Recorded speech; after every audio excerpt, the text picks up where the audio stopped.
একই দিনে জাল নোট ও চোরাই মোবাইল সহ শামশেরগঞ্জে গ্রেপ্তার দুই যুবক।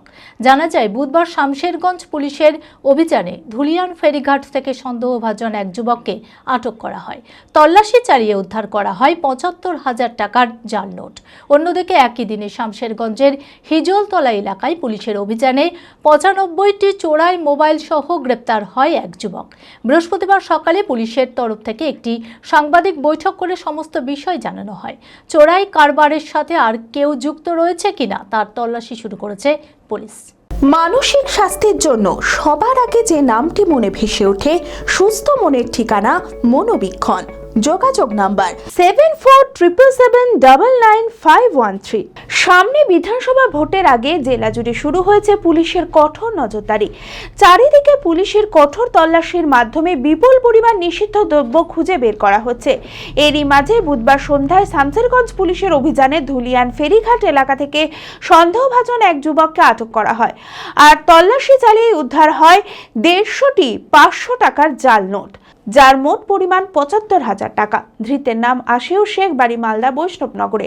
আবার অন্যদিকে একই দিনে শামশেরগঞ্জের হিজলতলা এলাকায় পুলিশের অভিযানে ৯৫টি চোরাই মোবাইল সহ গ্রেপ্তার করা হয় এক যুবককে। ধৃতের নাম মোবারক হোসেন, বাড়ি শামশেরগঞ্জের গাম্ভারতলা এলাকায়। জানা যায়, উদ্ধার হওয়া মোবাইলগুলির মধ্যে ২৪টি আইফোনও রয়েছে। বৃহস্পতিবার সকালে পুলিশের তরফ থেকে একটি সাংবাদিক বৈঠক করে এই ঘটনাগুলোর সমস্ত বিষয় জানানো হয়। ধৃতদের ৫ দিনের পুলিশ হেফাজতের আবেদন জানিয়ে জঙ্গিপুর আদালতে তোলা হয়। চোরাই কারবারের সাথে আর কেউ যুক্ত আছে কিনা এবং এই জাল নোটগুলো কোথায় পাচার করা হচ্ছিল তার তদন্ত শুরু করেছে পুলিশ। একটা হচ্ছে যে ভাদো যে ফেরিঘাট আছে, সেখানে শোনা যায় যে একটা লোক মানে প্রচুর জাল নোট নিয়ে বৈষ্ণবনগর থেকে মানে এদিকে আসছে আর কি। তখন আমাদের বড়বাবু টিম পাঠায়। তখন ওখানে গিয়ে রেড করে আনিসুর নামে একজনকে অ্যারেস্ট করা হয়। তার কাছ থেকে সার্চ করে ১৫০ পিস ৫০০ টাকার নোট, জাল নোট, ফেক কারেন্সি এটা উদ্ধার হয় এবং ওকে আমরা অ্যারেস্ট করি।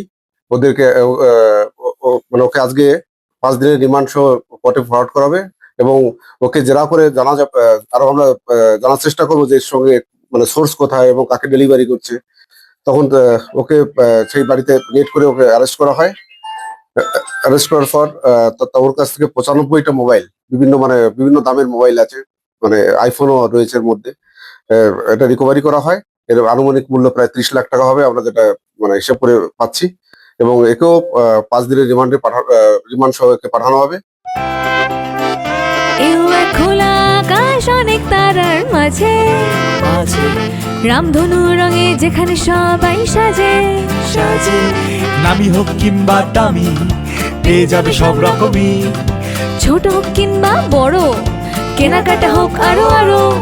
নতুন ফ্যাশনে নতুন tradition, Livas family store. Livas Livas Livas family store. Livas, কাতাই, বহরমপুর, মুর্শিদাবাদ।